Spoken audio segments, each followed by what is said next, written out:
Bismillahirrahmanirrahim. Assalamualaikum warahmatullahi wabarakatuh. Di sini saya akan menjelaskan tentang bab karakter animation part 2. Untuk yang scene pertama ini ada sebuah kotak dan player. Jadi kotak ini akan berperan sebagai trigger di mana ketika kotak ini ditabrak, dia akan memunculkan sebuah badge di dada si player ini. Jadi ketika dia ditabrak akan muncul properti yang berupa badge ini ke dadanya si player ini dengan memanfaatkan script add prop. Nah, di dalam script add prop ini ada beberapa komponen. Di antaranya ada prop, target bone, position offset, dan rotation offset. Ada juga destroy trigger. Jadi ketika on trigger enter, jadi ketika triggernya sudah didekati atau sudah menyentuh player tersebut, maka target bone tadi yang spine 2 ini, target bone-nya player, dilakukan pengecekan apakah target bone ini merupakan child dari collision transform. Collision transformnya adalah MS laser ini, dan dia adalah child dari MS laser ini, jadi dia bernilai benar, maka dia masuk ke if tadi. Kemudian akan dibuat property atau variable check prop dan bernilai false. Nah, kemudian akan dilakukan pengecekan lagi di dalam childnya, di dalam target bone tadi, apakah ada child yang dimaksud. Jadi child yang dimaksud adalah badge-nya tadi, apakah ada badge yang sudah terpasang atau belum, dengan mengecek child name atau tadi yang badge-nya tadi, kalau ketika sudah terpasang dia akan muncul di dalam spine 2 ini. Makanya target punya tadi adalah spine 2 agar badge-nya bisa masuk ke dalam spine 2 ini sebagai child-nya. Nah, di dalam situ dilakukan pengecekan child name apakah sama dengan prop name. Nah, jika sama, maka check prop-nya sama dengan true. Artinya badge-nya sudah terpasang. Nah, karena dia belum terpasang, pada kenyataannya dia belum terpasang atau menilai false, maka for each ini akan terlewati dan langsung masuk ke if yang ini, if check prop false. Nah, kan nilainya false, maka dia masuk ke dalam sini. Kemudian dibuat properti baru, game object. Jadi nanti akan dibuat game object di sini yang nantinya berisi badge ini. Kemudian ini ada propnya. Propnya tadi kan badge di sini. Nah, propnya badge. Kemudian target bone-nya tadi yang spine 2 tadi, posisinya dimasukkan dan rotasinya juga. Kemudian new prop.net-nya diubah dengan nama ini juga, badge, namanya badge. Kemudian pair-nya sama dengan target bone tadi, spine 2, itu pair-nya. Kemudian local position-nya disamakan dengan yang ada di sini. Ini posisinya, yang ini rotation-nya. Nah, ketika semuanya sudah diisi dan dicek lagi destroy triggernya apakah dinyalakan atau tidak. Kalau dinyalakan, maka nanti akan menghilangkan si kotak ini, akan dihancurkan. Kira-kira seperti itu. Untuk lebih jelasnya kita coba langsung.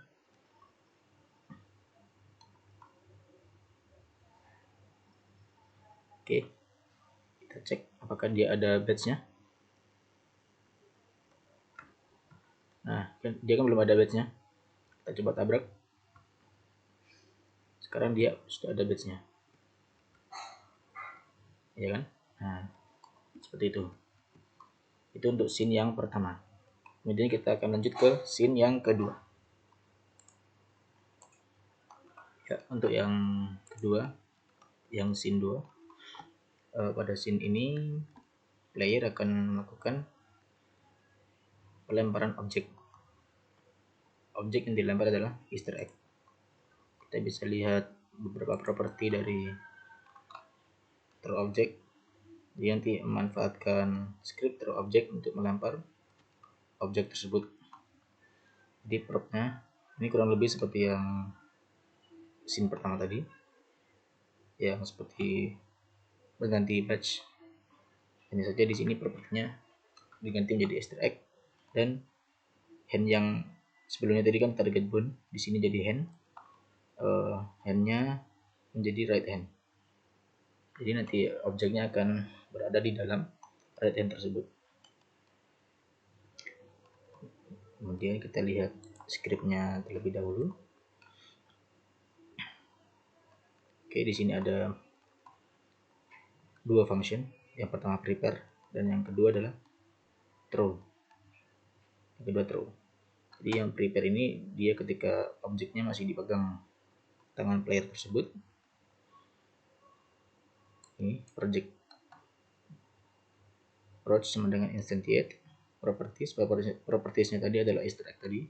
Kemudian hand position tangannya tadi, dan hand rotation. Kemudian akan dilakukan pengecekan.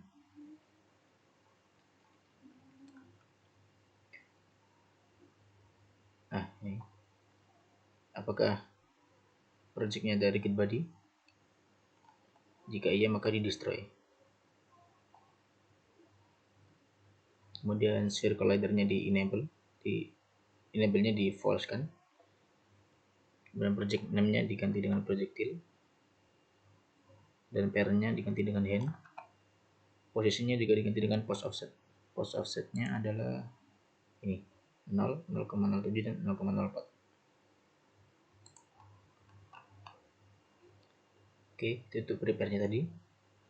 Kemudian langsung menuju ke throw-nya. Yang throw ini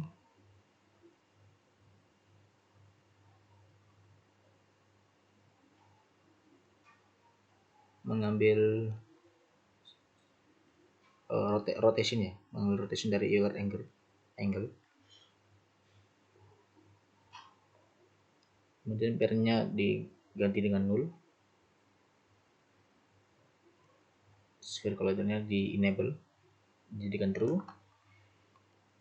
Oke, kemudian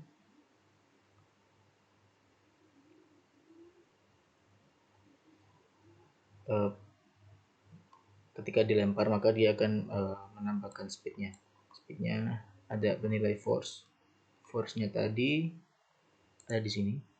Nah, force-nya bernilai 0, y-nya 200 dan z-nya 500. Jadi nanti dia bergerak sebanyak tingginya 200 dan sejauh 500. Kita coba langsung saja.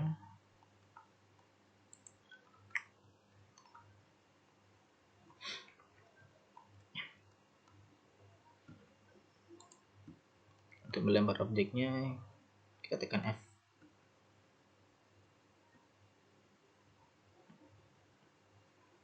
Nah, untuk efek meletusnya itu dia pakai explode ini, pakai script explode detonate.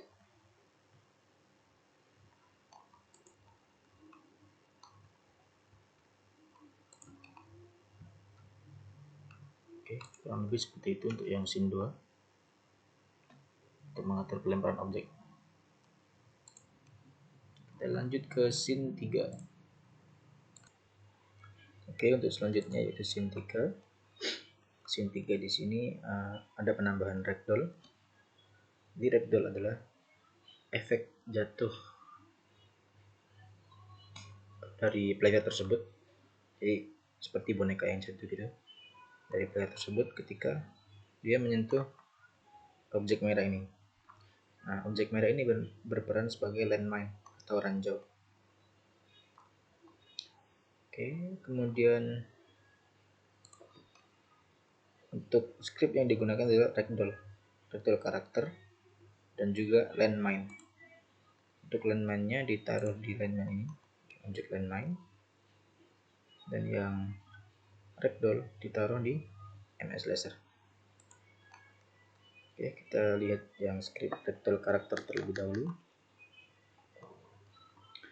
Di sini ada 3 metode. Yang pertama start, activate ragdoll, dan yang terakhir deactivate ragdoll. Ada juga enumerator restore.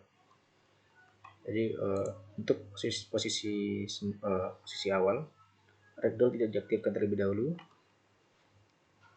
karena jika diaktifkan langsung di awal maka player tidak bisa digerakkan, karena ragdoll adalah efek jatuh dari player tersebut yang seperti boneka jatuh. Oke, kita lihat di dalam activate ragdoll. Ketika ragdollnya diaktifkan, maka karakter controller, basic controller, dan animator akan bernilai false, atau dengan kata lain player tidak bisa digerakkan lagi. Seperti itu. Kemudian untuk kinematiknya juga diberi nilai false, dimana gunnya dia akan berhenti, tidak bergerak. Kemudian dia akan melakukan detect collision atau mendeteksi apakah ada tabrakan atau tidak. Kemudian collidernya di set nilai true. Ketika sudah dilakukan pengaktifan ragdoll, maka dilakukan pemanggilan restore. Di dalam restore ada wait for seconds. Jadi ketika player menyentuh landmine dan terjatuh, akan dihitung selama 5 detik sebelum player melakukan respawn atau bangkit kembali. Kemudian dipanggil deactivate ragdollnya, seperti yang start tadi, deactivate. Di dalam deactivate ada basic controller, animator, dan karakter controller. Dia bernilai true semua sehingga player bisa bergerak. Kurang lebih seperti itu. Dan position dari player tersebut akan berada di game object yang bernama spawn point. Spawn point adalah yang warna biru ini.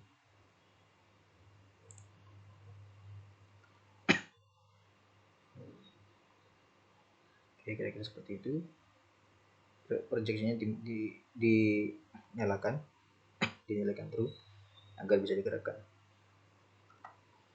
Oke, selanjutnya yang script landmine. Landmine ini ditaruh di landmine dulu ya, yang warna merah ini. Jadi ketika on trigger enter, ketika playernya menyentuh landmine, maka dilakukan pengecekan apakah player tersebut tagnya sudah diganti dengan player. Karena berhubung di sini sudah diganti, maka dia bernilai true. Dan aktifnya juga bernilai true, maka dia masuk ke kondisi if ini. Kemudian dalam kondisi if, aktifnya diubah jadi false. Kemudian langsung memanggil start coroutine deactivate. Di dalam deactivate ada menunggu 2 detik sebelum aktifnya dinyalakan lagi. Kemudian dilakukan pemanggilan activate ragdoll, yang artinya yang efek jatuh seperti boneka tadi dinyalakan ketika sudah menyentuh si landmine. Kemudian ketika dia sudah menyentuh landmine, dia akan diberikan efek ledakan. Ada efek ledakannya. Efek ledakannya sebanyak force-nya 2 float dan sejauh 2 float. Dan dia juga akan terlempar ke atas sebanyak 4 float. Ya, kurang lebih seperti itu. Kita langsung coba saja.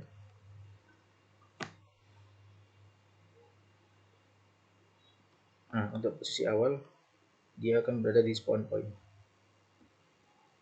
Nah, kita coba untuk menuju ke landmine.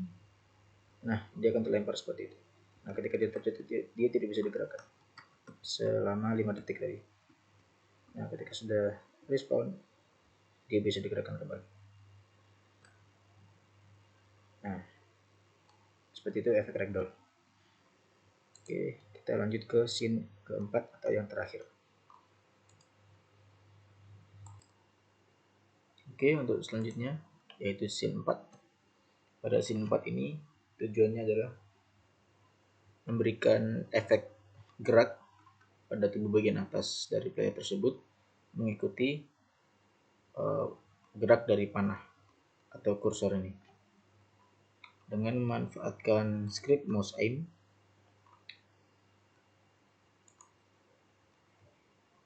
mouse ini ya, yang spine ini diisi dengan spine-nya dari layer tersebut. Ini spine ini. Kemudian weapon-nya menggunakan pointer prefab yang sudah ada di sini. Pointer prefab ini. Nah, ini kan dari sini. Dan untuk posisi limit dari gerak torsonya atau bagian atasnya tadi adalah min 30 dan 30, baik secara horizontal atau X maupun vertikal Y. Kita lihat scriptnya lagi. Di sini tadi, nah untuk yang Y aksis atau yang garis vertikal, dia memanfaatkan mouse X atau gerakan mouse secara horizontal, maka dia akan dianggap mengitari sumbu X, sumbu Y tersebut. Dan untuk yang sumbu X kebalikan dari mouse X tadi, itu mouse Y. Jadi ketika mouse yang digerakkan ke atas atau ke bawah, dia merupakan Y aksis, X aksis. Kemudian untuk pergerakannya dibatasi di dalam ini, not effort clamp. Jadi Y aksis, Y limit X-nya adalah ini min 30 dan Y limit Y-nya 30 F. Jadi mau mouse-nya digerakkan sejauh apapun, dia hanya akan bergerak maksimal di titik ini. Kemudian untuk melakukan pergerakannya atau perubahan pergerakannya tadi, vektor 3 core ini dipanggil X aksisnya dan Y aksisnya. Kemudian spine tadi ini mixamoric spine, dot local euler angles atau sudut Z-nya dari spine tersebut. Oke, kemudian untuk spine dot local euler angles-nya diubah menjadi bernilai core tadi yang sudah dilakukan perubahan nilai. Kemudian raycast hit. Raycast hit ini sepertinya seperti ada laser itu ya, atau ada cross aim, ada seperti target dari weapon tersebut.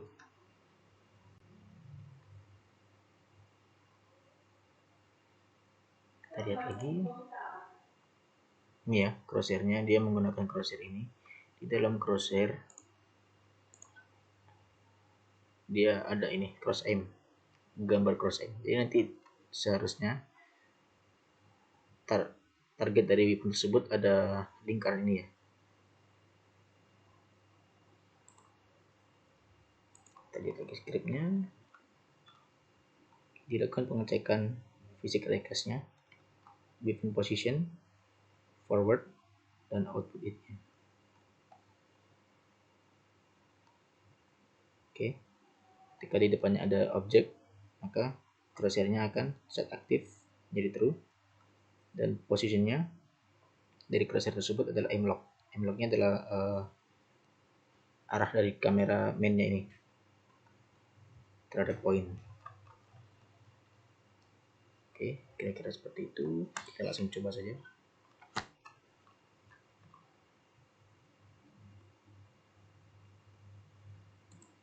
Nah, ini untuk pergerakannya ya, mengikuti kursor. Dan seharusnya dia ada crosshair-nya ya, tapi di sini tidak terbaca.